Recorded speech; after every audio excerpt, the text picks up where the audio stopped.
Russell. Breathe. Hold your fear until this Halloween. যেভাবে লেখা আছে আমি সেভাবেই পড়ছি। লিখছেন, আসসালামু আলাইকুম রাসেল ভাই এবং প্রিয় শ্রোতা, আশা করি আপনারা সবাই ভালো আছেন, সুস্থ আছেন এবং নিরাপদে আছেন। আপনাদের সবাইকে জানাচ্ছি হ্যালোউইনের ভয়ঙ্কর শুভেচ্ছা। আমি মুস্তফা আলম রোমান, বর্তমানে ভূত.com-এর একজন মডারেটর হিসেবে নিয়োজিত আছি। আজ আমি আপনাদের সাথে যে ঘটনাটি শেয়ার করব সেটা একটা কম্বো স্টোরি, তাই ঘটনাটির ব্যাপারে এখনই বিশেষ কিছু বলছি না। তবে আপনাদের জন্য এবং রাসেল ভাইয়ের জন্য এই ঘটনাটি হতে চলেছে হ্যালোউইন স্পেশাল এপিসোডের বিগ সারপ্রাইজ। আমি বাজি ধরে বলতে পারি এরকম ঘটনা এর আগে কখনো কোথাও প্রচারিত হয়নি, কারণ ঘটনাটি আমি নিজে সংগ্রহ করলেও লেখাটা কিন্তু আমার একার নয়। জানেন কে কে সঙ্গ দিয়েছে আমাকে? তারা আর কেউ নন, আমার আপনার প্রিয় তানভীর তুষার, সাবিত আলম এবং সিফাত আলম ভাই। জি হ্যাঁ, আমরা চারজন মিলে ঘটনাটি লিখেছি। অর্থাৎ আজকে হ্যালোউইন স্পেশাল এপিসোডে এই ঘটনার মাধ্যমে আপনারা আপনাদের সব পছন্দের স্টোরি টেলারদের লেখকি ভঙ্গির স্বাদ একসাথে গ্রহণ করতে পারবেন। আর আপনাদের জন্য এই সারপ্রাইজের আয়োজন করার মূল পরিকল্পনাকারী সিফাত ভাইকে জানাই অসংখ্য অসংখ্য ধন্যবাদ। যা হোক, এবার ঘটনায় আসা যাক। ঘটনাটি আমি সংগ্রহ করেছি আমার পরিচিত একজন বড় ভাইয়ের কাছ থেকে। পেশায় তিনি একজন ডাক্তার। তার নাম ডাক্তার উৎপল বিশ্বাস। ভূত এফএম এবং ভূত.com-এর অনেক বড় একজন ভক্ত হবার কারণে তার বহুদিনের ইচ্ছে ছিল ঘটনাটি শেয়ার করার, কিন্তু পর্যাপ্ত সময় আর বাংলা লিখতে খুব একটা পারদর্শী না হওয়ায় তিনি ঘটনাটি লিখে পাঠাতে পারেননি। কিছুদিন আগে একটি বিয়ের অনুষ্ঠানে গিয়ে অনেক বছর পর তার সাথে আমার দেখা হয় এবং তিনি আমাকে চিনতে পেরে এগিয়ে এসে কথা বলতে শুরু করেন। একটা সময় তিনি বলেন, তোমার সাথে যোগাযোগের অনেক চেষ্টা করেছি, আজ অনেক দিন পর তোমার সাথে দেখা। তুমি এখন ভূত.com-এর মডারেটর। আমি তোমার সবগুলো ঘটনা শুনেছি এবং আমার কাছে চমৎকার লেগেছে। আমার কাছেও একটা রোমহর্ষক এবং হৃদয় বিদারক ঘটনা আছে। তুমি যদি লিখে পাঠাও তাহলে আমার অনেক দিনের স্বপ্ন পূরণ হবে। উৎপল ভাইয়ের কথা শুনে আমার আর তর্স হয়েছিল না, তাই অনুষ্ঠান শেষে বিকেলবেলা তাকে নিয়ে একটা চায়ের দোকানে বসে পড়ি ঘটনা শোনার জন্য। ভেবেছিলাম ঘটনাটি তিনি আমাকে ঠিক যেভাবে বলেছেন আমিও ঠিক সেভাবেই লিখে পাঠাবো, কিন্তু সারপ্রাইজটাকে তো এভাবে হাতছাড়া হতে দেয়া যায় না। তাই ঘটনাটা কিছুটা নাটকীয় ভঙ্গিতেই শুরু করা যাক। ঘটনা 1। সময়টা 2013 সালের 26 মে। পড়ন্ত বিকেল। স্বাভাবিকভাবে আর 5টা দিনের মতো সেদিনের বিকেলটিও। রৌদ্রতাপে পিচ ঢালা রাস্তায় মানুষের চলাফেরা যেন নিত্যদিনের মতো। কিছুটা এগিয়ে যেতেই রাস্তার মাঝে একটি ভিড় দেখা যাচ্ছিল, আর ধীরে ধীরে উৎসুক জনতা এক এক করে সেই ভিড়ের মাঝে সামিল হতে লাগলো। সময়ের সাথে সাথে ভিড় বাড়তে থাকে, আর সেই ভিড়ের মাঝেই সবাই আবিষ্কার করে স্কুল ইউনিফর্ম পরা 16-17 বছর বয়সী এক কিশোরকে, যে কিনা রাস্তার মাঝে অচেতন অবস্থায় পড়ে আছে। অনেকেই মনে করে ছেলেটি হয়তো রোদের প্রচণ্ড তাপে মাথা ঘুরে পড়ে গিয়েছে। 2-1 ব্যক্তি ছেলেটির শরীরে হাত রেখে বুঝতে পারে যে ছেলেটি আসলে আর বেঁচে নেই। বিষয়টি নিশ্চিত হতে কয়েকজন ছেলেটির গলায় হাত দিয়ে এবং কবজি পরীক্ষা করে দেখে, অর্থাৎ নাড়ি পরীক্ষা করে দেখে ছেলেটি সত্যিই মারা গিয়েছে। নিথর দেহ নিয়ে সে রাস্তার এক পাশে পড়ে আছে। ছেলেটির মৃত্যু নিশ্চিত হওয়ার পর উপস্থিত জনতার মাঝে কেউ একজন পুলিশে ফোন করে। যথারীতি কিছুক্ষণ পরে পুলিশ চলে আসে। তারা এসেই উৎসুক জনতার ভিড় সরিয়ে দিয়ে চারিদিকে আইনি প্রক্রিয়ায় ঘিরে ফেলে এবং ছেলেটির শার্ট প্যান্টের পকেট চেক করতে থাকে, এতে করে যদি ছেলেটির কোনো পরিচয় বা ঠিকানা পাওয়া যায়। কিন্তু অনেক খোঁজাখুঁজির পরেও ছেলেটির ব্যাগ থেকে উত্তরবঙ্গের কোনো একটা জেলার একটি ঠিকানা ছাড়া আর কিছুই পাওয়া যায় না। এরপর পুলিশ লাশটিকে ময়নাতদন্তের জন্য, অর্থাৎ পোস্টমর্টেমের জন্য বাংলাদেশের স্বনামধন্য একটি মেডিকেল কলেজে পাঠিয়ে দেয়। কিছুক্ষণের মধ্যে যথারীতি লাশটি মেডিকেলে পৌঁছে যায়। সেখানে থাকা একজন চিকিৎসক লাশটিকে শেষবারের মতো পরীক্ষা করে এবং একটি স্ট্রেচারে করে মর্গে পাঠিয়ে দেন। অল্প কিছু সময়ের মাঝেই ডোম চলে আসে। ডোম ছিল মধ্যবয়স্ক একজন পুরুষ, মাথায় কাঁচা পাকা চুল আর মুখে চাপ দাঁড়ি। সেই মুহূর্তে সে নেশায় একদম বুঁদ হয়েছিল। ডোমরা সাধারণত এমনই হয়ে থাকে, লাশ কাটার আগে তাদের প্রচুর পরিমাণে নেশা করতে হয়। ডোম পোস্টমর্টমের জন্য রেডি হয়, কিন্তু কর্তব্যরত চিকিৎসক তখনও অনুপস্থিত। মেডিকেলের একজন স্টাফ এসে তাকে খবর দিয়ে যায় ডাক্তারের আসতে একটু দেরি হবে।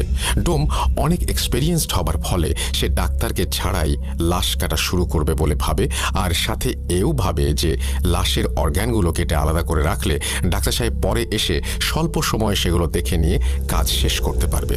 এই ভেবে সে লাশ কাটতে শুরু করে দিল। লাশ কাটার এক পর্যায়ে গলার মাঝ বরাবর একটা অংশ কাটার পর সেই ডোম সেখানে একটি পাথর দেখতে পেল। রক্ত লেগে থাকার কারণে পাথরের রং বোঝা যাচ্ছিল না, বিধায় সে পাথরটি নিয়ে পাশে থাকা বালতির ভেতরে অর্থাৎ বালতির পানিতে ধুয়ে দেখল যে নীল রঙের একটি পাথর। পাথরটি দেখে বেশ দামি বলে মনে হচ্ছিল, তাই সে লোভ সামলাতে না পেরে পাথরটি নিজের প্যান্টের পকেটে ঢুকিয়ে ফেলে আর ভাবতে থাকে যে এই পাথর বিক্রি করেই নেশার সামগ্রী কেনা যাবে। এরপর সে লাশ কাটা শেষ করবে। ঠিক এমন সময় কর্তব্যরত চিকিৎসক চলে আসেন মর্গে, আর অনেকটা সময় নিয়ে লাশের বিভিন্ন অর্গান চেক করে উনি ডমকে বলেন, ছেলেটির মৃত্যুর কারণ আমার বোঝা হয়ে গেছে, আপনি লাশের সেলাই সহ বাকি কাজ শেষ করে ফিরে যেতে পারেন, আমি বেরোচ্ছি।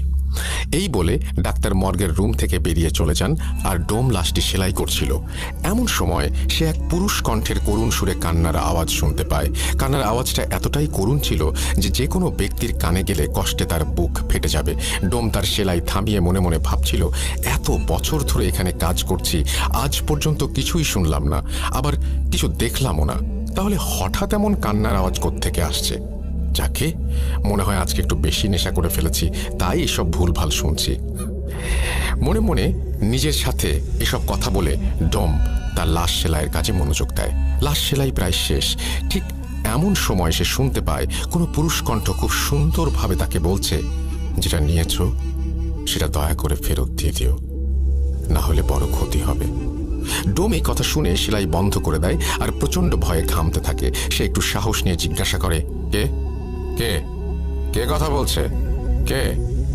ডোমের কথা শেষ হবার আগেই সেই পুরুষ কণ্ঠ আবার বলে ওঠে, যা নিয়েছ ফেরত দিয়ে দিও, নইলে বড় ক্ষতি হবে।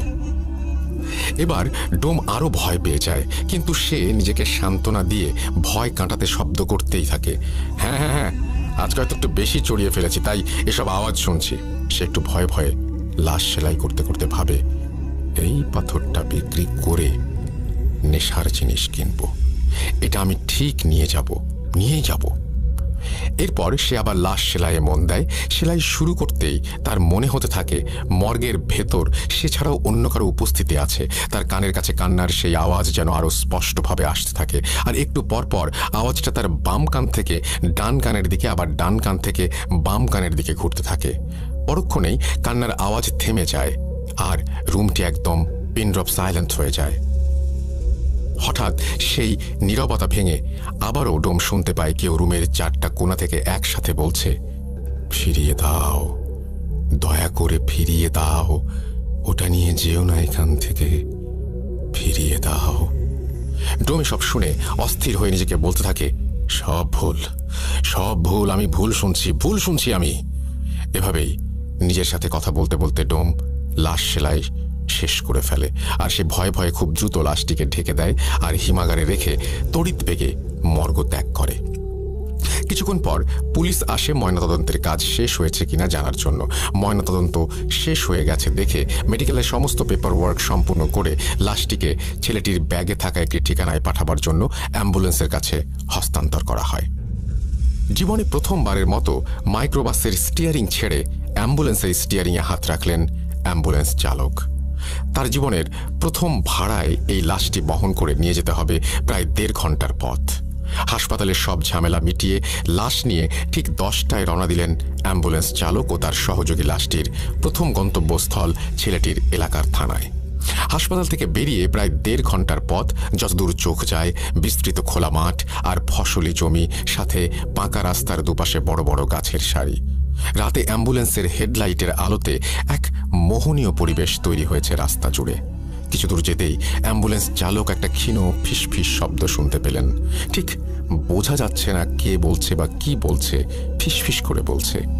তিনি আরো ভালোভাবে খেয়াল করলেন এবং শুনতে পেলেন পুরুষ কণ্ঠে একটা চাপা আর্তনাদ খুব করুণ সুরে ভেসে আসছে তার কানে। রাস্তার মাঝে যা কিছু ঘটে যাক না কেন, আপনি দয়া করে গাড়ি থামাবেন না। এই ফিসফিস শব্দ অ্যাম্বুলেন্সের চালক বেশ কয়েকবার শুনতে পেলেন। তিনি শব্দের উৎস খুঁজে না পেয়ে পাশে থাকা সহকারীকে বললেন, তুই কি কোনো ফিসফিস আওয়াজ শুনতে পাচ্ছিস? তার সহকারী অনেকটা অবাক হয়ে তার দিকে তাকিয়ে বললেন, কই না তো। অ্যাম্বুলেন্স চালক বললেন, আমার মনে হচ্ছে কেউ ফিসফিস করে কথা বলছে, রাস্তার মাঝে কোনোভাবেই গাড়ি থামাবেন না, এরকম, সাথে করুণ আর্তনাদ। এটা শুনে সহকারী বললেন, ভাই, এই রাতে নির্জন রাস্তায় বাতাসের শব্দ ছাড়া আর কিছুই নাই।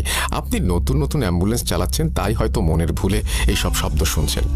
আমি তো কিছু ইস্যুটি নাই, এটা হয়তো আপনার মনের ভুল। আপনি নিশ্চিন্তে গাড়ি চালান, কোনো সমস্যা নেই, মাত্র তো এইটুকু পথ। সহকারীর কথা শুনে অ্যাম্বুলেন্স চালকও মনের ভুল ভেবে আবার স্বাভাবিকভাবে গাড়ি চালানো শুরু করেন। এভাবে কিছুক্ষণ গাড়ি চালানোর পর চালক খেয়াল করলেন অন্ধকারের রাস্তার দুপাশে দুজন মানুষ দাঁড়িয়ে হাত উঁচু করে সাহায্য চাইছেন। তিনি সেদিকে তাকাতেই অ্যাম্বুলেন্সের পেছনে থাকা ড্রাইভার আর রোগীর মাঝে যে জায়গাটা একটা জানালার মতো দেয়া থাকে, জানালায় টোকা দিয়ে আবার সেই পুরুষ কণ্ঠে কাঁদো কাঁদো গলায় গাড়ি না থামানোর জন্য অনুরোধ করতে লাগলেন। এবারে অনুরোধটা যেন একটু স্পষ্টভাবেই শুনতে পেলেন তিনি, কিন্তু তিনি খেয়াল করলেন তার পাশে থাকা হেল্পার খুব স্বাভাবিকভাবেই বসে আছে, সে রাস্তার দুজন লোককেও লক্ষ্য করছে না। তাই তিনি গাড়ি না থামিয়ে রাস্তার লোক দুজনকে পাশ কাটিয়ে সামনে চলে গেলেন। কিছু দূর গাড়ি চালানোর পরে চালক খেয়াল করলেন রাস্তার পাশে আবারও সেই দুইজন লোক আগের মতোই হাত তুলে দাঁড়িয়ে সাহায্য চাচ্ছে। তবে এবার ব্যাপারটি চালক এবং হেল্পার দুজনেই একসাথে দেখে। ঠিক সেই সময়ে চালক আবার শুনতে পান সেই করুণ সুর পুরুষ কণ্ঠ বলে চলেছে, আমি আপনাকে হাত জোর করে অনুরোধ করছি, দয়া করে গাড়ি থামাবেন না। চালক এবারও মনের ভুল ভেবে গাড়ি থামাতে চাওয়ার কথা হেল্পারকে বলে। হেল্পার বলে, ভাই, গাড়ি থামিয়েন না, নির্জন রাস্তা, রাতে এমন করে অনেক ডাকাতি হয়। কিন্তু চালক একজন মহিলা মানুষকে সাথে দেখে তাদের কাছে গিয়ে গাড়িটা দাঁড় করালেন। চালক এবং হেল্পার খেয়াল করলেন রাস্তায় দাঁড়িয়ে থাকা লোক দুজন মাঝবয়সী পুরুষ এবং মহিলা। পুরুষ লোকটি এগিয়ে এসে জানালেন সম্পর্কে তারা স্বামী স্ত্রী এবং কিছুক্ষণ আগেই তার স্ত্রীর মা মারা গিয়েছেন, তাই রাস্তার পাশে দাঁড়িয়ে তারা যাওয়ার জন্য একটা গাড়ির খোঁজ করছিলেন। চালক ও হেল্পার এতক্ষণে মহিলার দিকে খেয়াল করে দেখলেন তার পরনে সুন্দর একটা গাঢ় নীল রঙের শাড়ি। চালক এবং হেল্পার দুজনেই বেশ অবাক হলো এই ব্যাপারটা দেখে। মহিলার মা মারা গিয়েছেন, অথচ তিনি এত সুন্দর করে গাঢ় নীল শাড়ি পরে এসেছেন। এবার পুরুষ লোকটি বললেন, ভাই, এই মুহূর্তে একটা জরুরি কাজের জন্য আমি তার সাথে যেতে পারছি না, তাই দয়া করে আপনি ওকে পৌঁছে দিন, ভাড়া যত লাগে আপনাকে দেব। চালক তখন বললেন, কিন্তু সমস্যা হলো অ্যাম্বুলেন্সের সামনে তো কোনো জায়গা নেই, আর পেছনে একটি লাশ। লোকটি চালকের কথা শেষ না হতেই বলে উঠলেন, আরে সমস্যা নেই, ও লাশের সাথে যেতে পারবে, ওর মা মারা গিয়েছে, এখন ওর মনের ভেতরে আর ভয় ডর বলতে কিছু নেই, আপনি দয়া করে ওকে নিয়ে যান। হেল্পার নেমে পেছনের দরজা খুলে দিলেন এবং মহিলা গাড়িতে উঠে বসলেন। লোকটাও ভাড়া মিটিয়ে উল্টো পথে হাঁটা শুরু করল। চালক আবার অ্যাম্বুলেন্স চালাতে শুরু করলেন। এভাবে কিছুক্ষণ গাড়ি চালানোর পর চালক এবং হেল্পার গাড়ির পিছনে একটা ধস্তাধস্তির শব্দ শুনতে পেলেন। মনে হচ্ছে পেছনে দুজন লোক গাড়ির মাঝে কিছু একটা নিয়ে কাড়াকাড়ি করছে। গাড়িটা যেন ধস্তাধস্তির কারণে একটু দুলছে এদিক ওদিক। সাথে সাথে চালক আবার শুনতে পেল সেই করুণ শব্দ। সেই পুরুষ কণ্ঠে আবারও কাঁদো কাঁদো গলায় কেউ বলে চলেছে, এ আপনি কাকে গাড়িতে ওঠালেন? দয়া করে গাড়ি থেকে নামিয়ে দিন, মহিলাকে নামিয়ে দিন। এত করুণ সুরে কাঁদতে কাঁদতে বলা হলো কথাটা যে উপেক্ষা করতে পারল না চালক। তখনও গাড়ির ভেতর হালকা ধস্তাধস্তির শব্দ হয়েই চলেছে। এর মাঝেই রাস্তার পাশে গাড়ি থামিয়ে দিলেন তিনি। গাড়ি থামিয়ে দেওয়ার সাথে সাথেই পেছনের ধস্তাধস্তির শব্দটাও থেমে গেল। ঠিক তখনই পেছন থেকে রাগান্বিত কণ্ঠে মহিলাটি বলে উঠলেন, কি ব্যাপার, আপনি গাড়ি থামালেন কেন? চালক আমতা আমতা করে কিছু বলতে যাবেন, ঠিক সেই সময় মহিলা আরও ক্ষিপ্ত হয়ে বললেন, আপনাকে বললাম না আমার মা মারা গেছেন, তারপরেও আপনি এমন করে গাড়ি থামিয়ে রেখেছেন, দ্রুত চলুন। গাড়ি চালানো শুরু করার পরে আবার সেই ধস্তাধস্তির শব্দ। এক পর্যায়ে মহিলা পেছন থেকে বলে উঠলেন, গাড়ি থামান, আমি এখানে নেমে যাব। মহিলার কথা শুনে চালক গাড়ি থামিয়ে দিলেন। চালক এবং হেল্পার অবাক হয়ে খেয়াল করলেন রাস্তার দুপাশে কোনো বাড়ি ঘর নেই, দুপাশে শুধুই ফসলি জমি। হেল্পার নেমে পেছনের দরজাটা খুলে দিতেই মহিলা গাড়ি থেকে নেমে মুহূর্তেই রাস্তার পাশে থাকা ফসলি জমির অন্ধকারে মিলিয়ে গেলেন। এরপর তারা গাড়ি নিয়ে কোনো ঝামেলা ছাড়াই মাঝরাতে ছেলেটির এলাকার থানায় পৌঁছালেন এবং সেই থানায় পুলিশের সাহায্যে তারা লাশ নিয়ে ছেলেটির বাড়িতে গেলেন। এবার গাড়ির দরজা খুলে তারা যখন লাশটি নামাতে গেল তখন দেখল লাশের ডান পা থেকে তাজা রক্ত ঝরছে। সেই রক্ত দিয়ে অ্যাম্বুলেন্সের স্ট্রেচার ভিজে চুইয়ে পড়েছে অ্যাম্বুলেন্সের মেঝেতে। সবাই ঘটনাটা দেখে রীতিমতো অবাক, কারণ ছেলেটি মারা গেছে অনেক আগে। মৃত্যুর এতটা সময় পর এমনিতেই একটা মৃতদেহের রক্ত জমাট বেঁধে যায়, সেখানে মৃতদেহ থেকে এমন তাজা রক্ত পড়া সত্যিই ভয়ঙ্কর এবং প্রায় অসম্ভব একটা ব্যাপার। তারা রক্তের উৎস খুঁজতে গিয়ে দেখল লাশের ডান পায়ের উরুর কাছে গোল করে একটা ক্ষত। দেখে মনে হচ্ছে অনেক সময় জোক রক্ত চুষে খেলে যেমন হয়, ক্ষতটি ঠিক তেমনই একটি ক্ষত। আর তখনও সেখান থেকে তাজা রক্ত ঝরেই চলেছে। লাশকে গোসল করিয়ে কাফন পরিয়ে জানাজা শেষ করে মাঝরাতেই কবর দেওয়ার জন্য কবরস্থানে নিয়ে যাওয়া হয়। যেহেতু রাতেই কবর দেওয়া হবে তাই চালক এবং হেল্পার চিন্তা করলেন কবরটা দিয়েই যাই। লাশ যখন কবরে নামিয়ে বাঁশের খাড়াল বিছিয়ে কবর দেয়া হচ্ছে, চালক আর হেল্পার তখন কবর থেকে একটু দূরে দাঁড়িয়ে হঠাৎ খেয়াল করলেন তার থেকে কয়েকটা কবর সামনেই 16-17 বছর বয়সী একটা ছেলে মাটিতে বসে এক দৃষ্টিতে তাকিয়ে আছে তাদের দিকে আর অঝরে কেঁদে চলেছে। তিনি ভাবলেন সে হয়তো মারা যাওয়া ছেলেটির বন্ধু, তাই বন্ধুর মৃত্যুতে এমন করে কান্না করছে। কিন্তু একটু পরে খেয়াল করলেন ছেলেটি শুধু তার দিকেই তাকিয়ে কান্না করে যাচ্ছেন আর অন্য কারো দিকে তাকাচ্ছেন না। তিনি ভালো করে খেয়াল করে দেখলেন অন্য কেউ ছেলেটিকে দেখছেও না। ব্যাপারটা তখন বেশ ভয়ের আর অদ্ভুত লাগে তার কাছে। কবর দেয়া শেষ করে তারা যখন বাড়ির পথে যাত্রা শুরু করলেন তখন চালক খেয়াল করলেন গাড়ির হেডলাইটের আলোতে রাস্তার পাশে কবরস্থানে কাঁদতে থাকা সেই ছেলেটি রাস্তার পাশে বসে ঠিক আগের মতোই তার দিকে তাকিয়ে আছে এবং কান্না করছে। সে কিছুক্ষণ পরপরই রাস্তার পাশে এমন করে ছেলেটিকে দেখছিল। চালক তখন অনেকটা ভয় পেয়ে যান। তার মনে তখন একটাই প্রশ্ন, তিনি ছেলেটাকে পার করে আসার পরেও কেন বারবার এমন দেখছেন, আর শুধুমাত্র তার দিকে তাকিয়েই বা কেন কান্না করছে? এসব ভাবতে ভাবতে কিছু দূর এগিয়ে আবার দেখেন ছেলেটি রাস্তার পাশে তার দিকে তাকিয়ে কান্না করছে। চালক আবার ছেলেটির দিকে তাকাতেই হেল্পার চিৎকার দিয়ে ওঠে। হেল্পারের চিৎকার শুনে সামনে তাকাতেই চালক দেখে অপর দিক থেকে একটা দ্রুত গতিতে মালবাহী ট্রাক ছুটে আসছে। কিছু বুঝে ওঠার আগেই এসে সজোরে ধাক্কা দেয় অ্যাম্বুলেন্সটাকে। অ্যাক্সিডেন্টের সাথে সাথেই জ্ঞান হারিয়ে ফেলেন অ্যাম্বুলেন্সের চালক এবং হেল্পার। কিন্তু জ্ঞান হারানোর কয়েক মুহূর্ত পরেই আবার তাদের জ্ঞান ফিরে আসে। চালক এবং হেল্পার দেখতে পান তাদের কিছুই হয়নি। একটু আগে যে ট্রাকের সাথে অ্যাক্সিডেন্ট করলো তার কোনো চিহ্নও নেই, আর এই সব কিছু একদম ঠিকঠাক আছে। একটু পর নিজেকে স্বাভাবিক অবস্থায় ফিরিয়ে এনে একটু ভয়ে ভয়ে চালক আবার গাড়ি চালাতে শুরু করলেন। আবারও একটু দূরে এসে তিনি খেয়াল করলেন আবারও সেই ছেলেটি রাস্তার পাশে বসে তার দিকে তাকিয়ে আছে আর একটানা কান্না করেই চলেছে। ছেলেটির দিকে তাকাতেই তারা আবার আগের মতো করেই অ্যাক্সিডেন্ট করলো। আবার কয়েক মুহূর্তের জন্য জ্ঞান হারানোর পর জ্ঞান ফিরে দেখেন সবকিছু ঠিক এবং স্বাভাবিক। এবার চালক হেল্পার প্রচণ্ড রকমের ভয় পেয়ে যান। গাড়ির চালক আস্তে আস্তে গাড়ি চালানো শুরু করেন। কিছুক্ষণ বেশ স্বাভাবিকভাবে আসার পর দুজনে খেয়াল করেন রাস্তার পাশে বিশাল এক গাছের ডাল ভেঙে পড়ে আছে তাদের অ্যাম্বুলেন্সের সামনে। এটা দেখে দুজনেই অ্যাম্বুলেন্স থেকে নেমে দৌড় দেয় সামনের দিকে। একটু সামনেই তারা দেখতে পায় একটা চায়ের দোকান, আর দোকানে কয়েকজন লোক বসে চা খাচ্ছে। তারা সেদিকে দৌড়ে গেলে লোকগুলো উঠে দাঁড়ায়। চায়ের দোকানি তাদের বলে, আপনারা রাস্তার মাঝে গাড়ি রেখে এভাবে দৌড়িয়ে আসছেন কেন? অ্যাম্বুলেন্স চালক তখন বলেন, দেখলেন না আমাদের গাড়ির উপর একটা গাছ ভেঙে পড়লো। চায়ের দোকানি সহ সবাই, অর্থাৎ বাকি সবাই তখন অবাক হয়ে তাদের দিকে তাকিয়ে আছে। দোকানি বলে, কোথায় গাছের ডাল ভেঙে পড়েছে? সবকিছু তো ঠিকই আছে। আমি দেখলাম আপনারা গাড়ি থেকে নেমে আসছেন, হঠাৎ কি হলো আপনি মাঝ রাস্তায় গাড়ি হার্ড ব্রেক করলেন, তারপর দুজন গাড়ি থেকে নেমে সোজা আমাদের দিকে দৌড় দিয়ে আসলেন। এই কথা শুনে চালক এবং হেল্পার দুজনেই পেছনের দিকে তাকিয়ে কোথাও কোনো গাছের ডালের চিহ্ন দেখতে পেল না। ফাঁকা রাস্তার মাঝে তাদের গাড়ি দাঁড় করানো। তারা বাকি রাতটা ভয়ে ভয়ে এই চায়ের দোকানেই কাটিয়ে সকালে চলে গেল। চালক অ্যাম্বুলেন্স চালানোর প্রথম দিনই এমন এক ভয়ঙ্কর অভিজ্ঞতার কারণে সেদিন বাড়ি ফিরে এই অ্যাম্বুলেন্স চালানোর চাকরি বাদ দিয়ে দিলেন। কিন্তু ঘটনা যেন তখনও তার পিছু ছাড়ছে না। তিনি প্রায় প্রতি রাতে একটা অদ্ভুত স্বপ্ন দেখতে শুরু করেন। তিনি স্বপ্নে দেখেন একজন 50 ব্যক্তি তার কাছে এসে সেদিন রাতে গাড়ি থামিয়ে সেই মহিলাকে গাড়িতে তোলার ব্যাপারে খুব রাগান্বিত হয়ে অভিযোগ জানাচ্ছেন। কেন সেদিন রাতে এতবার বলার পরেও সে গাড়ি থামিয়ে ওই মহিলাকে গাড়িতে তুললেন এটা বারবার জানতে চাচ্ছেন। এই বৃদ্ধ লোকটাকে তিনি এর আগে কোথাও দেখেননি বা চেনেন না। এরপর একটা পর্যায়ে গিয়ে দেখলেন লোকটা তাকে একটা অজানা জিনিস ফিরিয়ে দেওয়ার জন্য অনুরোধ জানাচ্ছেন। তার একটু পরেই অ্যাম্বুলেন্স চালকের ঘুম ভেঙে যায়। তিনি এই স্বপ্নের কোনো ব্যাখ্যা বুঝতে পারেন না। তিনি প্রথম দিন এটা স্বাভাবিকভাবেই মেনে নিলেন। এত কিছু ঘটে গেল গত রাতে, তাই হয়তো এমন হয়েছে এটা ভাবলেন। কিন্তু প্রথম দিন এটা স্বাভাবিকভাবেই মেনে নিলেও সমস্যা হলো প্রতিদিন রাতে তিনি একই স্বপ্ন দেখা শুরু করলেন। বারবার সেই 50 লোকটা তার কাছে একটা অজানা জিনিস ফিরিয়ে দিতে বলছে।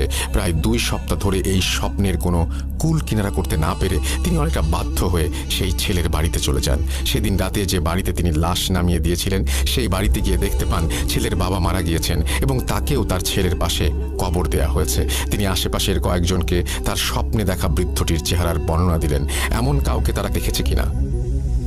সবাই তাকে হতাশ করে দিয়ে বলে এমন কাউকে তারা কোনো দিন দেখেনি। সেখানে কোনো তথ্য না পেয়ে তিনি আবার বাড়িতে ফিরে আসেন, কিন্তু স্বপ্নের সেই লোক তার পিছু ছাড়ে না। তাই তার সাথে ঘটে চলা ঘটনার ব্যাখ্যা এবং ঘটনাগুলোর রহস্য উন্মোচনের জন্য মরিয়া হয়ে ওঠেন তিনি। এর পরিপ্রেক্ষিতেই সে যত দ্রুত সম্ভব সেই মেডিকেলে আসার জন্য রওনা হন। মেডিকেলে পৌঁছাতে অনেকটা রাত হয়ে গিয়েছিল।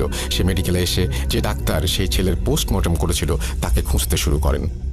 ডাক্তারকে খুঁজে পাওয়ার পর ডাক্তার কিছুটা ব্যস্ত থাকায় তাকে বাইরে গিয়ে অপেক্ষা করতে বলেন। ডাক্তার বাইরে এসে তাকে কি হয়েছে জিজ্ঞেস করতেই সে ডাক্তারের পেছনের দিকে অবাক চোখে তাকায়, আর কিছু বলার আগেই অজ্ঞান হয়ে মাটিতে লুটিয়ে পড়ে। ডাক্তার এই আকস্মিক দৃশ্য দেখে থমকে যান এবং আশেপাশের লোকজন ডাকতে শুরু করেন তাকে সাহায্য করার জন্য। লোকজন ডাকার জন্য ডাক্তার যখন এদিক ওদিক দেখছিলেন তখন পেছন দিকে চোখ পড়তেই তিনি দেখেন খাকি কাপড় পরিহিত একজন মধ্যবয়সী লোকও অজ্ঞান হয়ে পড়ে আছে। ডাক্তার আশেপাশের লোকজন এবং হাসপাতালের স্টাফদের সাহায্যে তাদের দুজনকে ভেতরে নিয়ে শুইয়ে দেন। ঘটনা 3। ঘণ্টাখানেক পর অ্যাম্বুলেন্স চালকের জ্ঞান ফিরে আসে এবং অনেকটা উত্তেজিত হয়েই সে ডাক্তারের কাছে গিয়ে তাকে জিজ্ঞেস করে, ওই লোকটিকে, আপনার পেছনে যে লোকটি দাঁড়িয়েছিল সেই লোকটি কোথায়? ডাক্তার তার কথা বুঝতে না পেরে তাকে জিজ্ঞেস করে সে কোন লোকটির কথা বলছে। প্রত্যুত্তরে অ্যাম্বুলেন্স চালক ডাক্তারকে বলে তার পেছনে যে লোকটি খাঁকি কাপড় পরে দাঁড়িয়েছিল সেই লোকটি কোথায়। ডাক্তার কিছুটা অবাক হন, কেননা অ্যাম্বুলেন্স চালক এবং সেই খাঁকি কাপড় পরিহিত লোকটি কখনোই একজন আরেকজনের পরিচিত নন। এই বিষয়ে তিনি নিশ্চিত ছিলেন, কেননা খাঁকি কাপড় পরিহিত লোকটাকে তিনি চিনতেন আর ভালো করেই জানতেন সে সবসময় নেশাগ্রস্ত থাকে। কিন্তু তবুও অ্যাম্বুলেন্স চালক কেন বারবার সেই লোকটাকে এত মরিয়া হয়ে খুঁজছে? ডাক্তার তার সব চিন্তা ভাবনাকে মনের মধ্যে লুকিয়ে রেখে অ্যাম্বুলেন্স চালকটিকে সেই খাঁকি কাপড় পরিহিত লোকটার বিছানার কাছে নিয়ে যান এবং জিজ্ঞেস করেন সে এই বিছানায় শুয়ে থাকা লোকটির কথাই জিজ্ঞেস করছিল কিনা। উত্তরে অ্যাম্বুলেন্স চালক হ্যাঁ বলেন এবং সেই লোকটির দিকে এক দৃষ্টিতে তাকিয়ে থাকেন এবং লোকটির পরিচয় জানতে চান। ডাক্তার তাকে জানায় বিছানায় পড়ে থাকা লোকটি এই হসপিটালের ডোম। ডাক্তার কোনো কিছু বুঝতে না পেরে অ্যাম্বুলেন্স চালককে সবকিছু খুলে বলার অনুরোধ করেন। অ্যাম্বুলেন্স চালক ডাক্তারকে কিছু বলতে যাওয়ার আগেই বিছানায় শুয়ে থাকা ডোমের জ্ঞান ফিরে আসে। ডোমের জ্ঞান ফিরে আসার সাথে সাথে সে অ্যাম্বুলেন্স চালকের দিকে তাকিয়ে অবাক প্রশ্ন করতে থাকে সে কে এবং কেনই বা সে বারবার তার স্বপ্নে আসে। ডোমের কথা শুনে অ্যাম্বুলেন্স চালক এক প্রকার বাকরুদ্ধ হয়ে যান। কিছু সময় পর সে নিজেকে স্বাভাবিক অবস্থায় ফিরিয়ে এনে অনেকটা বিরক্তি নিয়ে ডোমকে সেই একই প্রশ্নগুলো করতে শুরু করে। তাদের কথোপকথন শুনে ডাক্তার একরকম বোকা বনে যায়। অ্যাম্বুলেন্স চালক তখন ডোমকে প্রশ্ন করে সে কেন বারবার রাস্তায় গাড়ি থামাতে নিষেধ করেছিল। অ্যাম্বুলেন্স চালকের কথা শুনে ডোম রীতিমতো উত্তেজিত হয়ে যায় এবং সে অ্যাম্বুলেন্স চালককে উল্টো প্রশ্ন করে বসে। ডোমের প্রশ্ন ছিল কেন সে বারবার সেই পাথরটি ফিরিয়ে দিতে বলছিল। ডোমের কথা শুনে অ্যাম্বুলেন্স ড্রাইভার তাকে বলে পাথর? কোন পাথর? কিসের পাথর? আমি কোনো পাথরের কথা জানি না।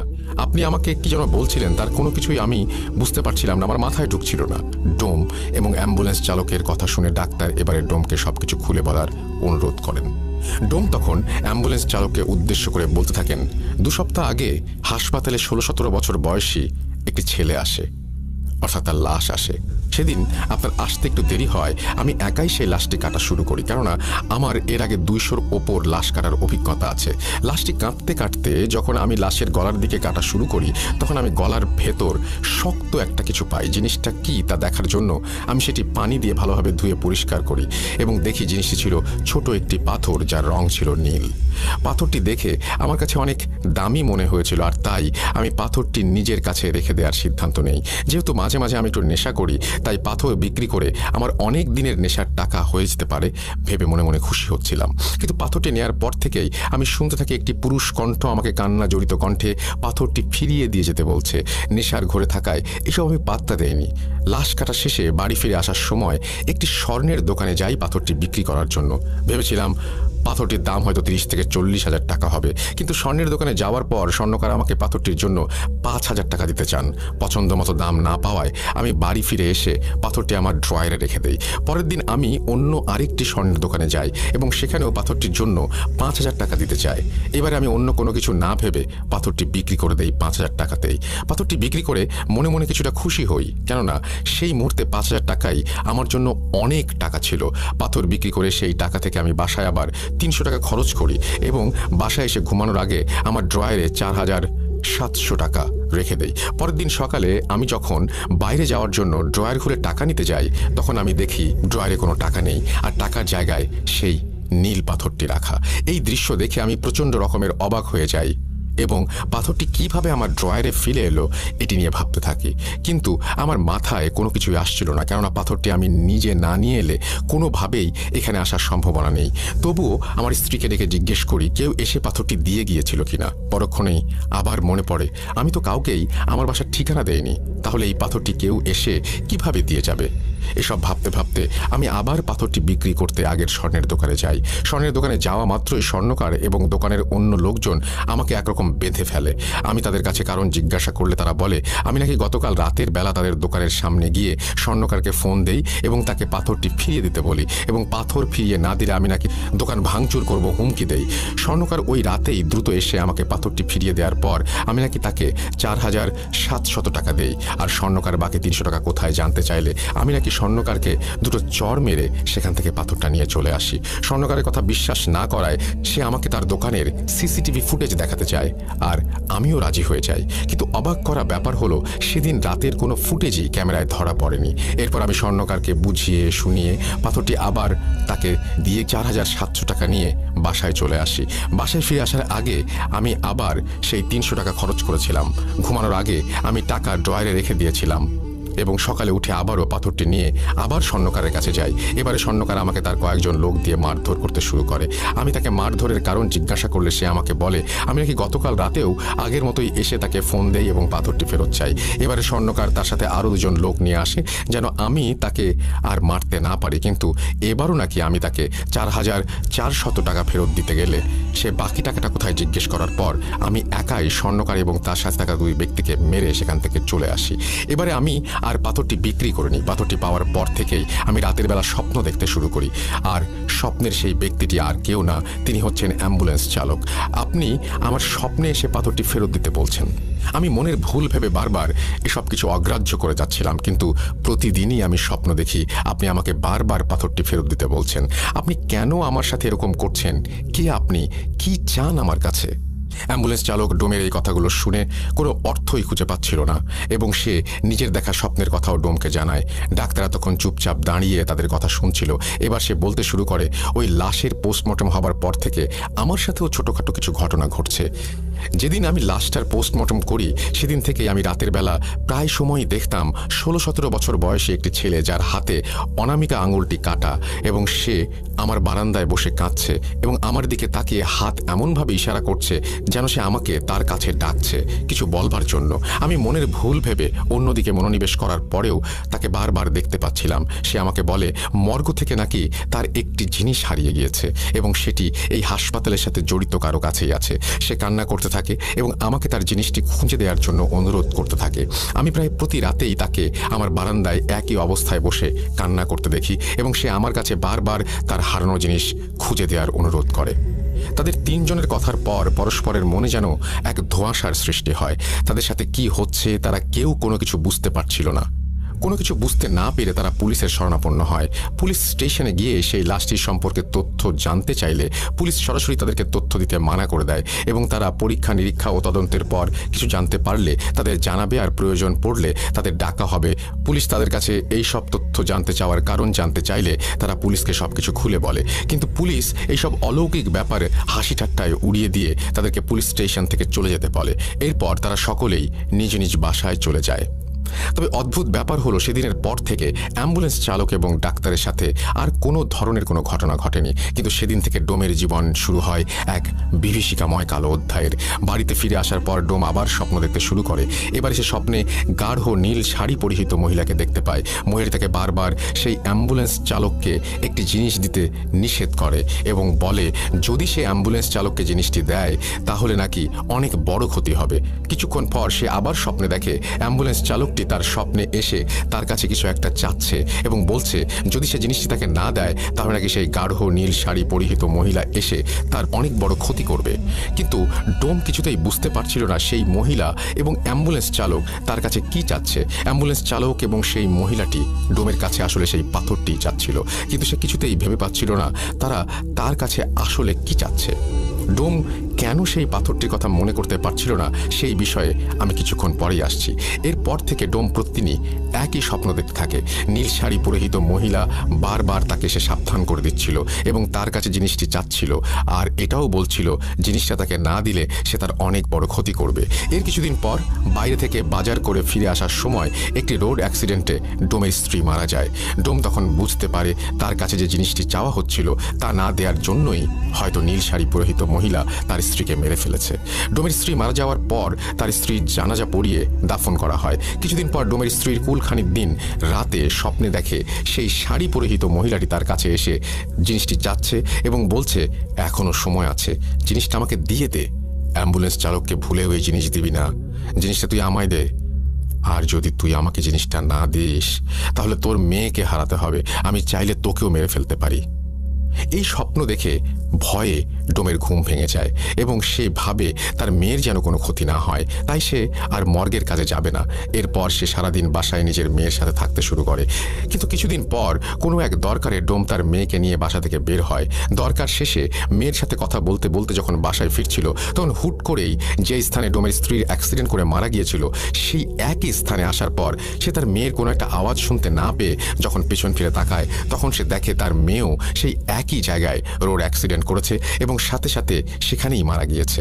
এই দৃশ্য দেখে সে হতবাক হয়ে যায়। তার মাথা একেবারেই যেন কাজ করা বন্ধ করে দেয়। বুকের ভেতরে চাপা কষ্ট নিয়ে ডোম তার মেয়েকে দাফন করে বাসায় ফিরে আসে। সেদিন রাতে এসে সেই নীল শাড়ি পরিহিত মহিলাটিকে স্বপ্ন দেখে ডোম। মহিলাটি তাকে বলে তোকে বারবার সাবধান করেছিলাম আর বলেছিলাম আমাকে জিনিসটা দিয়ে দে, কিন্তু জিনিসটা দিচ্ছিস না। আবারও বলছি আমাকে জিনিসটা দিয়ে দে। তোর স্ত্রী সন্তানকে মারতে পারলে আমি তোকেও মারতে পারি, কথাটা মাথায় রাখিস। তোর পরিবার তো শেষ হয়েই গিয়েছে, কিন্তু তুই মারা গেলে তো সবই শেষ। আমি চাইলে তোকে মারতে পারি, কিন্তু তোকে আমি মারছি না, কারণ আমার দরকারি জিনিসটা তোর কাছেই আছে। বাঁচতে চাইলে জিনিসটা আমাকে দে, আর খবরদার জিনিসটা অ্যাম্বুলেন্স চালককে দিবি না। ডোমের এই স্বপ্ন দেখা শেষ হওয়ার সাথে সাথেই সে আবার স্বপ্নে অ্যাম্বুলেন্স চালককে দেখতে পায়। অ্যাম্বুলেন্স চালক তাকে বলে জিনিসটা দয়া করে আমাকে দিয়ে দিন, আপনার পরিবারের দুজন সদস্য ইতোমধ্যে মারা গেছে, আপনি যদি বাঁচতে চান তাহলে জিনিসটা আমাকে দিয়ে দিন দয়া করে, সেই মহিলা আপনাকেও মেরে ফেলবে। কিন্তু ডোম কিছুতেই বুঝতে পারছিল না তার স্বপ্নে দেখা দুজন ব্যক্তি তার কাছে কি চাচ্ছে আর সে কিভাবেই বা সেই জিনিস তাদেরকে দেবে। এসব চিন্তা তাকে প্রায় পাগল করে ফেলে। তাই সে একদিন তার বন্ধুর কাছে তার সাথে ঘটে যাওয়া ঘটনাগুলো শেয়ার করে। ডোমের বন্ধু তার কথা শুনে এক হুজুরের সাথে দেখা করার পরামর্শ দেয় এবং বলে তার নাকি একজন পরিচিত হুজুর আছে, সে চাইলে নাকি তার বন্ধু তার সাথে দেখা করিয়ে দেবে। ডোম তার বন্ধুকে সেই হুজুরের সাথে দেখা করিয়ে দেওয়ার কথা বলে, কেননা সে এসব আর সহ্য করতে পারছিল না। পরের দিন সকালে ডোমের বন্ধু তাকে ফোন দিয়ে বলেন তার এলাকার মসজিদের ইমামের সাথে তিনি কথা বলেছেন এবং ইমাম সাহেব ডোমের সাথে বিকেলে দেখা করতে চেয়েছেন। বিকেলের দিকে ডোম একটু ঘুমিয়ে পড়ে এবং স্বপ্নে সেই মহিলা তার সামনে হাজির হয় এবং তাকে বলে না না না না, ভুলেও এই কাজ করিস না, ওই হুজুর তোর কোনো উপকার করতে পারবে না, বাঁচতে চাইলে জিনিসটা আমাকে দে, আর এই হুজুরের সাথে দেখা করতে যাস না, কোনো লাভ নেই। স্বপ্ন দেখে ভয়ে ডোমের ঘুম ভেঙে যায়। সে ভাবে যত দ্রুত সম্ভব তার হুজুরের সাথে দেখা করা উচিত। এই ভেবে ডোম খুব দ্রুত বাসা থেকে বের হয় হুজুরের কাছে যাবার উদ্দেশ্যে। কিন্তু রাস্তায় যেখানে তার স্ত্রী এবং মেয়ে রোড অ্যাক্সিডেন্ট করে মারা গিয়েছিল, সেখানেই কাকতালীয়ভাবে তার সাথেও একটি দুর্ঘটনা ঘটে এবং সে পায়ের হাঁটুর নিচ থেকে পুরো অংশ চিরকালের জন্য হারিয়ে ফেলে। রাস্তার আশেপাশে থাকা মানুষজন তাকে ধরাধরি করে হাসপাতালে নিয়ে যায়। আর হাসপাতালে থাকা অবস্থায় ডোম স্বপ্নে দেখে সেই নীল শাড়ি পরিহিত মহিলা তার স্বপ্নে এসে তাকে বলছে, তোকে মানা করেছিলাম হুজুরের কাছে যেতে, তোর এই ভুলের জন্য তুই নিজেই নিজের ক্ষতি করে বসলি। তোকে আগেও বলেছি আমি চাইলে তোকেও মেরে ফেলতে পারি, কিন্তু আমার অতি প্রয়োজনীয় জিনিসটা তোর কাছেই আছে, আমি তোকে এই জন্য মারছি না, জিনিসটা আমাকে দিয়ে দে। অ্যাক্সিডেন্টের পর ডোম প্রায় 3 দিনের মতো হাসপাতালে থাকে। এরই মধ্যে ডোমের সেই বন্ধু তার অ্যাক্সিডেন্টের খবর পেয়ে দ্রুত মসজিদের সেই ইমাম সাহেবকে নিয়ে হাসপাতালে চলে আসে। ইমাম সাহেব এসে ডোমের সাথে কি কি ঘটেছে বা ঘটে চলেছে তার সবকিছু জানতে চাইলে ডোমটাকে সবকিছু খুলে বলে। ঘটনা 4। ডোমের কাছ থেকে সবটা শোনার পর ইমাম সাহেব তাকে সান্ত্বনা দিয়ে সাময়িক সময়ের জন্য বাইরে বেরিয়ে আসেন। কিছুক্ষণ পরে তিনি ভেতরে গিয়ে যা বলেন তা শুনে সবাই প্রায় বাকরুদ্ধ হয়ে যায়। তিনি ডোমের বন্ধুকে ডেকে বলেন, আপনার বন্ধুকে কালো জাদু করা হয়েছে। শুধু তাই নয়, এই মুহূর্তে তার অবস্থাও খুব একটা ভালো নয়, যতটা তাড়াতাড়ি সম্ভব তার চিকিৎসার ব্যবস্থা করতে হবে। এরপর তিনি ডোমের কাছে গিয়ে বলেন, আপনার বাড়িতে কোনো পাথর আছে, নীল রঙের পাথর? ইমাম সাহেবের এই প্রশ্ন শুনে ডোম রীতিমতো হকচকিয়ে যান, কারণ ঘটনাগুলো বিস্তারিতভাবে বললেও তিনি ইমাম সাহেবকে নীল পাথরের কথাটি বলেননি। তাহলে তিনি পাথরটির ব্যাপারে কিভাবে জানলেন? কথাটি ভাবার সময় ইমাম সাহেব যখন আবারও তাকে এই প্রশ্ন করেন, তখন ডোম সবটা শুরু থেকে বলতে থাকেন। ডোমের কাছ থেকে পাথরের ব্যাপারটি শুনে ইমাম সাহেবের কপালে হালকা চিন্তার ছাপ দেখা যাচ্ছিল। এদিকে ছুটি কাটিয়ে ডাক্তার উৎপল বিশ্বাস যখন হাসপাতালে এসে জানতে পারলেন সেই ডোম অ্যাক্সিডেন্ট করেছে, তখন তিনি তার কেবিনে গিয়ে ইমাম সাহেবকে দেখতে পান। তিনি ডোমের বন্ধুর কাছ থেকে সবটা শোনার পর বুঝতে পারেন ঘটনা অন্যদিকে মোড় নিয়েছে। তাই তিনি ইমাম সাহেবের কাছে গিয়ে নিজের সাথে ঘটে যাওয়া এবং সেই অ্যাম্বুলেন্স চালকের সাথে ঘটে যাওয়া ঘটনাগুলো এক এক করে বলতে শুরু করেন। ডাক্তারের কাছ থেকে সবকিছু শোনার পর ইমাম সাহেবের আর বুঝতে বাকি রইল না যে আসলে কি ঘটতে চলেছে। তাই তিনি আর দেরি না করে ডাক্তারের পারমিশন নিয়ে ডোমকে বাড়িতে নিয়ে যান। তিনি যখন ডোমের ঘরে পা রাখেন, ঠিক তখনই তিনি বুঝতে পারেন সেই বাড়িতে ঢুকতে অদৃশ্য কোনো একটি শক্তি তাকে বাধা দিচ্ছিল, যেটা কিনা তার থেকেও অনেক শক্তিশালী। তাই তিনি নিজের এবং ডোমের ও তার বন্ধুর শরীর বন্ধ করে প্রবেশের চেষ্টা করেন। তবুও শুধুমাত্র ইমাম সাহেবের ক্ষেত্রেই এক প্রকার বাধা অনুভব হচ্ছিল। পরবর্তীতে ইমাম সাহেবের ভাষ্য মতে ব্যাপারটি ছিল ঠিক দুটি চুম্বক সমমেরুর মতো। দুটি চুম্বকের সমমেরু যেভাবে একে অপরকে বিকর্ষণ করে, ঠিক তেমনি ইমাম সাহেবকে ডোমের বাড়িতে ঢুকতে দেওয়ায় বাধা প্রদান করা হচ্ছিল। পরিস্থিতির অবনতি হতে পারে ভেবে তিনি ডোম এবং তার বন্ধুকে ভেতরে পাঠান পাথরটি নিয়ে আসার জন্য। কিন্তু ঘরের ভেতর গিয়ে পাথরটি হাতে নেওয়ার সাথে সাথেই দরজা আপনা আপনি বন্ধ হতে শুরু করে। ইমাম সাহেব নিজের মতো করে চেষ্টার পরেও পরিস্থিতি অনুকূলে আনতে না পারায় তিনি ওস্তাদের সাথে যোগাযোগ করেন এবং তার সাহায্য নিয়ে ডোম ও তার বন্ধুকে ঘর থেকে বের করে আনেন। তবে তখনও তিনি পাথরটি হাতে নিতে পারছিলেন না। কোনো একটি অদৃশ্য শক্তি পাথরটি তার হাতে নিতে বাধা সৃষ্টি করছিল। কিন্তু আল্লাহর কালামের ওপর তো আর কিছু নেই। তাই বিভিন্ন তদবিরের মাধ্যমে তিনি পাথরটি নিয়ে একটা সাদা বাক্সে বন্দি করে নেন। এই ঘটনা চলাকালীন ইমাম সাহেব নিজের তদবিরের মাধ্যমে পুরো ঘটনাটি জেনে গিয়েছিলেন। কিন্তু এই ঘটনাগুলো ঘটার পেছনে যাদের হাত ছিল, তিনি তাদেরকে খুঁজে তাদের মুখ থেকে এই ঘটনা শুনতে চেয়েছিলেন। তাই তিনি দেরি না করে 16-17 বছর বয়সী ছেলেটির বাড়িতে খোঁজ নিয়ে সেদিকে রওনা হন। সেই এলাকায় যাওয়ার পথে ইমাম সাহেব রাস্তায় একজন কিশোরকে দেখতে পান, যে কিনা তার দিকে অপলক দৃষ্টিতে তাকিয়ে কেঁদে চলেছে। কিন্তু সেই কিশোরের মলিন মুখেও মিষ্টি একটা হাসি। প্রথমে ব্যাপারটি তিনি বুঝতে না পারলেও রাস্তায় কয়েকবার ঘটনাটি লক্ষ্য করার পর তিনি সবটা বুঝতে পারেন। গন্তব্যস্থলে পৌঁছে তিনি সরাসরি ছেলেটির বাড়িতে চলে যান এবং তার মায়ের সাথে কথা বলেন। কিন্তু সেখানে গিয়ে তিনি রীতিমতো অবাক হয়ে যান, কারণ মাত্র 3 দিন আগে ছেলেটির মাও এই দুনিয়া থেকে বিদায় নিয়েছেন। ব্যাপারটি ইমাম সাহেবের কাছে যেমন কষ্টকর, ঠিক তেমনই রহস্যজনক বলে মনে হলো। তিনি কবরস্থানে গিয়ে দেখেন বাবা, মা এবং ছেলের কবর একদম পাশাপাশি। মাত্র 1 মাসের মধ্যে একই পরিবারের 3 জনের মৃত্যু। তবে ছেলের মৃত্যু ছাড়া বাকি সবগুলো প্রায় স্বাভাবিক মৃত্যুর মতো। এরপর ইমাম সাহেব তার কবর জিয়ারত করেন এবং বুঝতে না পেরে আবারও নিজের ওস্তাদের সাথে যোগাযোগ করেন। তার ওস্তাদ বলেন, তুমি পাথরের বাক্সটি বাবা মায়ের কবরের মাঝখানে রেখে সেটিকে মুক্ত করে দাও, বাকিটা সেখানে দেখতে পাবে। ইমাম সাহেব তার ওস্তাদের কথা মতো কাজগুলো করার পর যা দেখেন তা ছিল শরীর শিউরে ওঠার মতো। তিনি দেখেন পাথরটি মুক্ত করে দেবার পর কবরের পাশ থেকে করুণ সুরে আর্তনাদ এবং কান্নার আওয়াজ। ব্যাপারটি দেখে তিনি কিছুটা ভয় পেয়ে যান। তবে তিনি যখন সালাম দিয়ে কথা বলার চেষ্টা করেন তখন অদৃশ্য কেউ তার সালামের উত্তর নিয়ে কবরের পাশ থেকে বলতে শুরু করেন। কণ্ঠ ছিল একটা পুরুষ কণ্ঠের মতো। তিনি বলেন, ওয়ালাইকুম আসসালাম। আপনাকে আমি কি বলে ধন্যবাদ জানাবো আমি জানি না। শেষ পর্যন্ত আপনি আমাকে আমার গন্তব্যস্থলে পৌঁছে দিয়েছেন, কিন্তু যাদের জন্য আমার এত লড়াই তারাই আজ পৃথিবীতে নেই। এটা বলে আবারও চাপা সুরে কান্নার আওয়াজ। ইমাম সাহেব কিছু কথা বলে তাকে সান্ত্বনা দেওয়ার চেষ্টা করেন এবং জিজ্ঞেস করেন আসলে তিনি কে এবং তাদের সাথে কি সম্পর্ক। কিছুক্ষণ পর সেই অদৃশ্য পুরুষ কণ্ঠ নাম বলে আর বলতে থাকে, আমি একজন জিন। এই নীল পাথরটি আমার বাসস্থান। আমাকে আমার গুরু এই 3 জনের সেবায় নিয়োজিত করেছিলেন। তারা ছিলেন অত্যন্ত ভালো মানুষ। মূলত আমার বাবা ছিলেন ওনাদের পূর্বপুরুষের রক্ষক।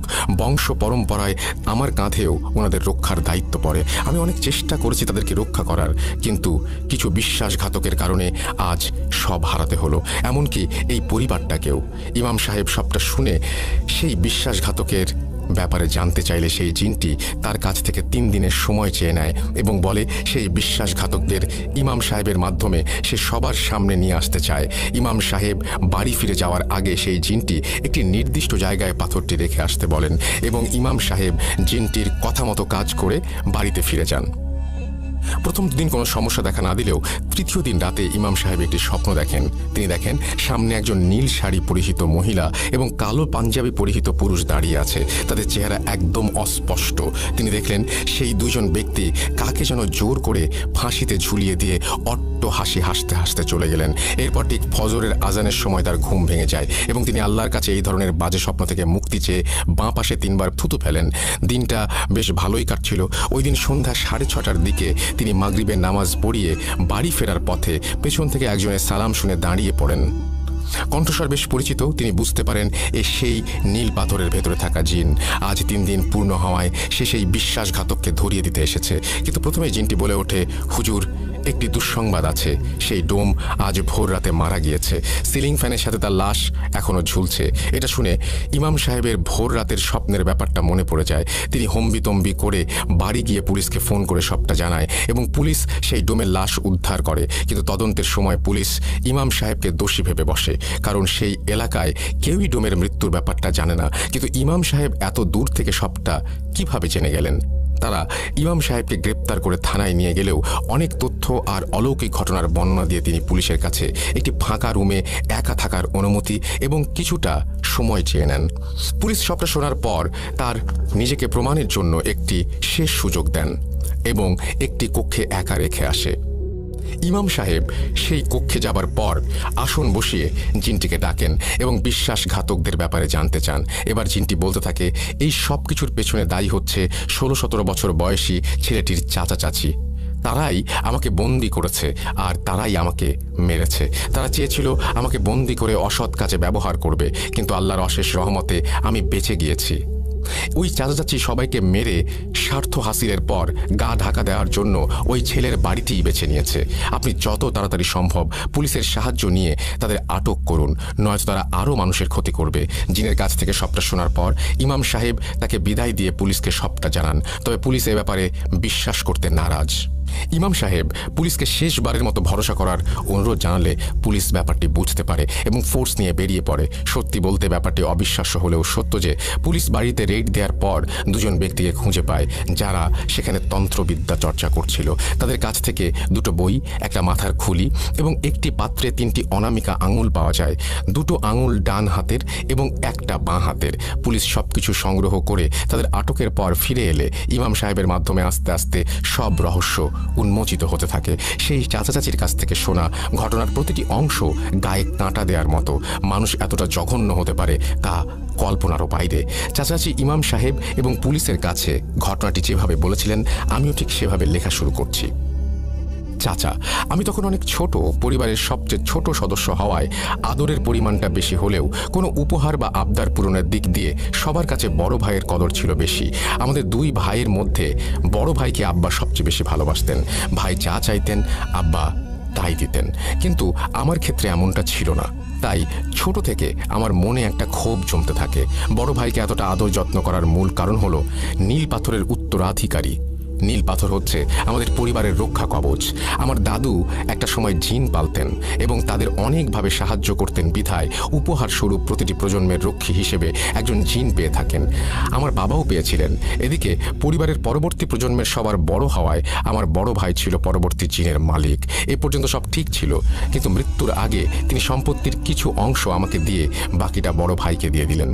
তার ধারণা ছিল যেহেতু তার মৃত্যুর পর বড় ভাই আমার দেখাশোনা করবেন, সেহেতু সম্পত্তির বড় অংশটুকু তার কাছে থাক। কিন্তু ব্যাপারটি আমি একদমই মেনে নিতে পারিনি। আমি অনেকভাবে সম্পত্তি হাতানোর চেষ্টা করেছি, কিন্তু সেই নীল পাথরের জিনের কারণে সম্ভব হয়ে ওঠেনি। এরপর ভাইয়ের বিয়ে হয়, একটা ছেলে সন্তানও হয়। এরপর আমারও বিয়ে হয়। বিয়ের পর আমার স্ত্রীকে দেখতাম সে বিভিন্ন মন্ত্র পড়ে অসুস্থ মানুষকে সুস্থ করে তুলত। তাই আমিও তার কাছ থেকে বিষয়গুলো শুনে আগ্রহী হয়ে শিখতে থাকি।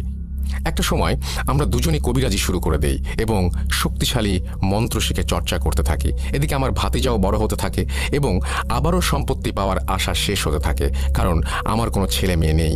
সম্পত্তি এবং নীল পাথরের ভাগিদার সে একাই। তাই এই ব্যাপারে আমি আমার স্ত্রীর সাথে আলোচনা করলে সে ভাতিজাকে আমাদের দোকানে নিয়ে আসতে বলে। সেখান থেকে আমরা কবিরাজির মাধ্যমে মানুষকে সুস্থ করে দিতাম। আমিও বড় ভাইয়ের সাথে কথা বলে ভাতিজাকে শহরে পাঠিয়ে দিতে বলি এবং ভালো স্কুলে পড়াবার আশ্বাস দেই। বড় ভাই আমাকে বিশ্বাস করে ভাতিজাকে পাঠিয়ে দিলে আমি রোজ স্কুল শেষে তাকে দোকানে নিয়ে বসাতাম এবং আমাদের কাজগুলো দেখিয়ে তাকে আকৃষ্ট করার চেষ্টা করতাম। এমনই একদিন আমাদের পরিকল্পনায় আমরা সফল হই। আমার ভাতিজা মন্ত্র পাঠ করে অলৌকিকভাবে মানুষকে সুস্থ করার বিষয়ে অনেকটা আগ্রহী হয়ে যায় এবং আমাদের কাছে কবিরাজি শিখতে চায়। এটাই ছিল আমাদের মোক্ষম সুযোগ।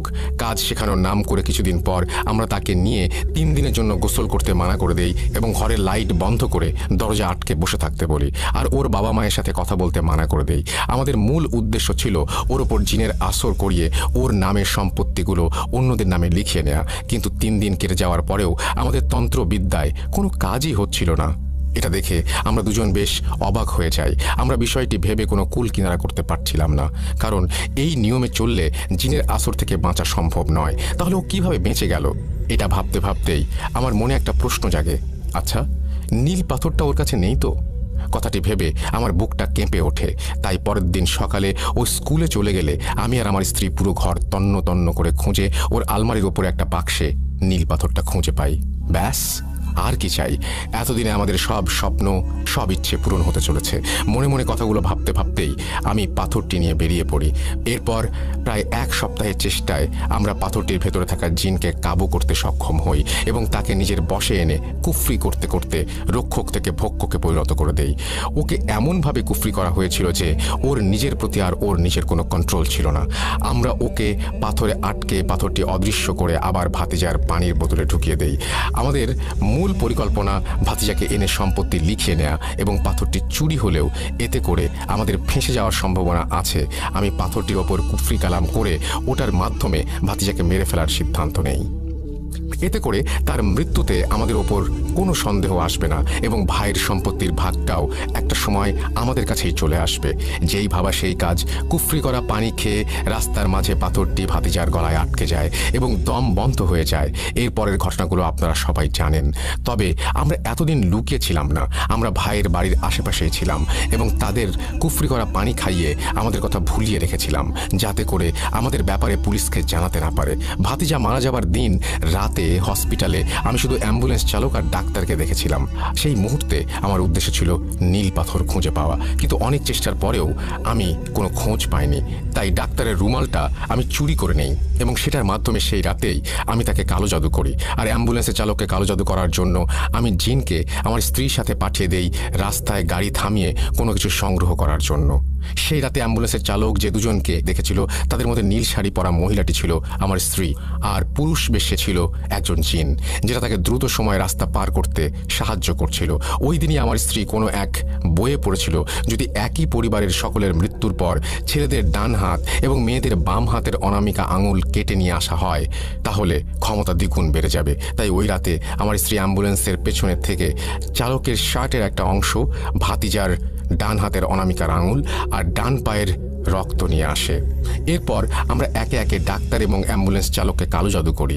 কালো জাদুর মূল উদ্দেশ্য ছিল যখন কারো সাথে কথা বলবো তখন তাদের মাধ্যমে আমরা সেই ব্যক্তির সব তথ্য সংগ্রহ করতে পারবো। এটাকে আমরা নীল পাথর খোঁজার একটি মাধ্যম বানিয়ে ফেলেছিলাম।